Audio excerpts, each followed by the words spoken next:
أعوذ بالله من الشيطان الرجيم. بسم الله الرحمن الرحيم. يا أيها المزمل قم الليل إلا قليلا نصفه أو انقص منه قليلا أو زد عليه ورتل القرآن ترتيلا إنا سنلقي عليك قولا ثقيلا إن ناشئة الليل هي أشد وطئا وأقوم قيلا إن لك في النهار سبحا طويلا واذكر اسم ربك وتبتل إليه تبتيلا رب المشرق والمغرب لا إله إلا هو فاتخذه وكيلا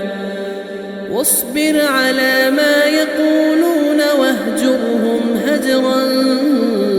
جميلا وذرني والمكذبين أولي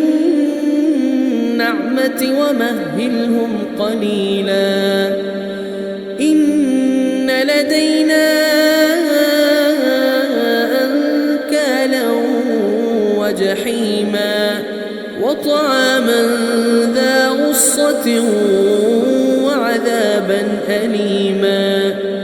يوم ترجف الأرض والجبال وكانت الجبال كثيبا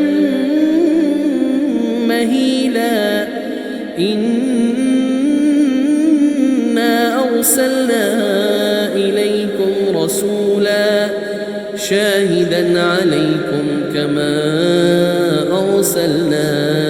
إلى فرعون رسولا فعصى فرعون الرسول فأخذناه أخذا وبيلا فكيف تتقون إن كفرتم يوما يجعل الولدان شيبا السماء منفطر به كان وعده مفعولا إن هذه تذكرة فمن شاء اتخذ إلى ربه سبيلا إن ربك يعلم أنك تقوم أدنى من ثلثي الليل ونصفه وثلثه وطائفة من الذين معك والله يقدر الليل والنهار علم أن لن تحصوه فتاب عليكم فاقرؤوا ما تيسر من القرآن علم أن سيكون منكم مرضى وآخرون يضربون في الأرض يبتغون من